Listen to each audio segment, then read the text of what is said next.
Hello दोस्तों, मेरा जो आज का टॉपिक है वो ये है कि एक परफेक्ट फ्लिक शॉट खेलते समय हमें किन किन बातों का ध्यान देना चाहिए। तो आइए मैं आज आपको बताता हूँ कि एक अच्छे फ्लिक शॉट को खेलते समय हमें कौन सी बातों का ध्यान देना चाहिए। तो आज हम बात करने जा रहे हैं कि हमें फ्लिक शॉट मारते समय किन किन बातों का ध्यान देना चाहिए। तो इसमें दोस्तों सबसे पहले जो समझने वाली चीज है वो ये है कि फ्लिक शॉट खेलते समय बॉलर की लाइन लेंथ क्या रहती है। दोस्तों जब हमें जो फ्लिक शॉट मारना रहता है वो हमेशा हमें ये ध्यान में देना होता है कि जब भी बॉलर हमें ऊपर बॉल डाल रहा है और उसका बॉल अंदर आ रहा है और अराउंड मिडल और लेग स्टंप के बीच में आ रहा है, हमें तभी फ्लिक शॉट खेलना है।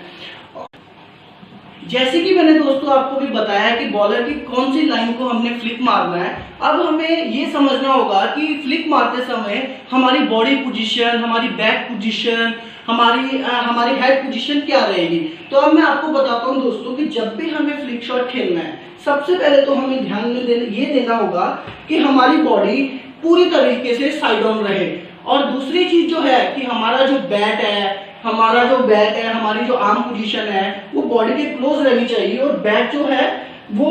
ऑफ स्टंप और स्लिप के बीच में रहना चाहिए। फ्लिक शॉट खेल के दिखाने वाला हूँ और जब मैं शॉट खेलूंगा तो आपको ये नोटिस करना होगा कि मैं किन किन बातों का ध्यान दे रहा हूँ और इसके बाद मैं आपको एक्सप्लेन करूंगा कि मैं खेलते समय मैं किन किन बातों का ध्यान दे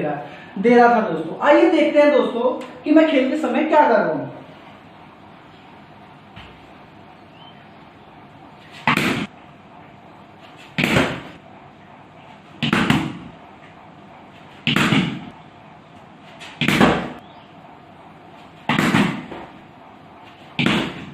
दोस्तों मैंने आपको फ्लिक शॉट खेल के दिखाए, अब मैं आपको बताऊंगा कि मैंने ये शॉट खेलते समय मैंने किन बातों का ध्यान दिया। दोस्तों सबसे पहले तो दोस्तों जब भी मैं ये शॉट खेल रहा था तो मैं बॉल का इंतजार कर रहा था कि बॉल मेरी तरफ आए और जब बॉल मेरी तरफ आ रहा था मैं तभी रिएक्ट किया मैंने। और जब मुझे पता है कि बॉल कहाँ पे पिच हो रहा है तब मैंने हल्का सा पैर का मूवमेंट करके अपना डाउन स्विंग जो है वो बॉल की तरफ बिल्कुल लेकर सीधा आया और मेरे इस टाइम पे हाथ खुले हुए हैं और आप देख रहे होंगे कि मेरा बैट वर्टिकली बिल्कुल स्ट्रेट है। और यहाँ से मैंने क्या किया, अपने रिस्ट के साथ बॉल को फ्लिक किया है, ना कि बॉडी के साथ। विदाउट फोर्स मैंने अपनी बॉल को सिर्फ रिस्ट के साथ हल्का सा फ्लिक किया है। अब आपको दोस्तों ये ध्यान में देना होगा कि जब भी आप फ्लिक शॉट खेल रहे हो आपको जोर से बॉल को नहीं मारना, आपको बॉल को लास्ट तक देखना है और जब इन टाइम ऑफ कॉन्टेक्ट आपको सिर्फ अपना रिस्ट रोल करना है। और इसमें अगर हम गलत कर रहे हैं, हमारा फ्लिक शॉट प्रॉपर नहीं लग रहा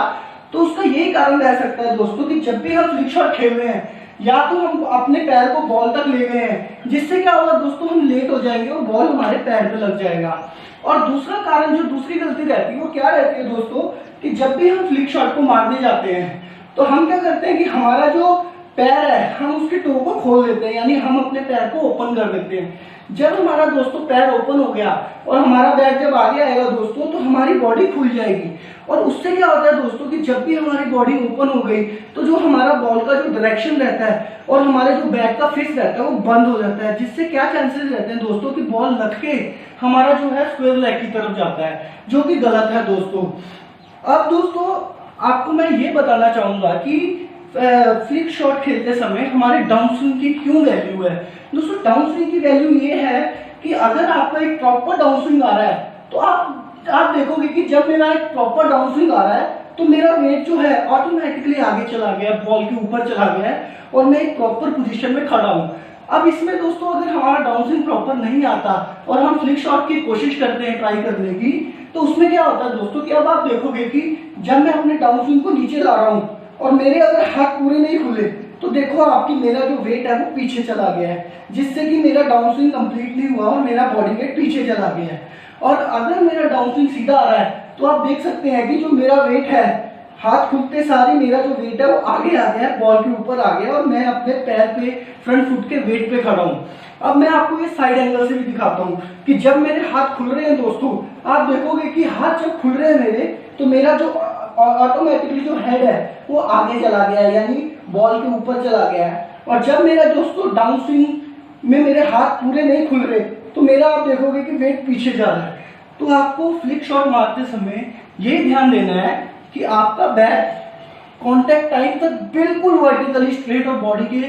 पास से आना चाहिए और आपका जो डाउन स्विंग रहता है वो बिल्कुल सीधा रहना चाहिए, यानी आपके दोनों हाथ खुलने चाहिए। अगर आपके दोनों हाथ खुल रहे हैं तो आप एक अच्छा और परफेक्ट फ्लिक शॉट मार सकते हो। और आपको ये भी ध्यान देना है दोस्तों कि जब भी आप फ्लिक शॉट मार रहे हो वो आपने मिड विकेट और मिड ऑन के बीच से मारना है, स्क्वायर लेग की तरफ नहीं मारना, क्योंकि स्क्वायर लेग की तरफ अगर आपका फ्लिक जा रहा है तो आपको ये समझ लेना चाहिए कि आपका बॉडी ओपन हो रहा है। तो साइड ऑन रह के अगर आप फ्लिक शॉट मारोगे तो आपका बॉल हमेशा मिड विकेट और मिड ऑन के बीच में जाएगा। तो आपको बताया कि आपकी क्या पोजीशन रहनी चाहिए। तो मुझे उम्मीद है कि आप जब भी फ्लिक शॉट खेलो आपको ये पता रहना चाहिए कि आपका लाइन लेंथ क्या है, आप बॉलर का लाइन लेंथ क्या है, आप किस लाइन के बॉल को फ्लिक मार रहे हो, आपका स्टांस क्या है, आपका हेड पोजीशन क्या है, आप कहीं ऑफ स्टंप के बॉल को तो नहीं फ्लिक मार रहे। फिर आपको उसके बाद ये भी देखना होगा कि क्या मेरा डाउन स्विंग प्रॉपर आ रहा है क्या, और अगर डाउन स्विंग प्रॉपर आ रहा है तो मेरा बॉल के ऊपर नजर लास्ट तक है क्या, मैं इन टाइम ऑफ कॉन्टेक्ट को देख पा रहा हूँ क्या। और आपको ये भी देखना होगा कि जब भी आप फ्लिक शॉट खेल रहे हो आपका पैर ओपन तो नहीं हो रहा। ओपन अगर हो रहा है तो आपको ये समझ लेना चाहिए कि आपका खेलते समय कॉन्टेक्ट के टाइम पे बॉडी ओपन हो जाएगा, जिससे बॉल स्क्वायर लेग की तरफ जाएगा। तो मुझे उम्मीद है दोस्तों कि आप इन बातों को ध्यान में रख के ही फ्लिक शॉट की प्रैक्टिस करोगे। और अगर दोस्तों आपको मेरा वीडियो पसंद आ रहा हो तो प्लीज इसको लाइक कीजिए, शेयर कीजिए और मेरा यूट्यूब चैनल सब्सक्राइब कीजिए। और आप मुझे कमेंट के माध्यम से भी सवाल पूछ सकते हैं अगर आपको कोई दिक्कत है, और आप मुझे इंस्टाग्राम और फेसबुक में भी आप क्वेश्चन पूछ सकते हैं, जिसका लिंक मैंने डिस्क्रिप्शन में दिया हुआ है। धन्यवाद दोस्तों।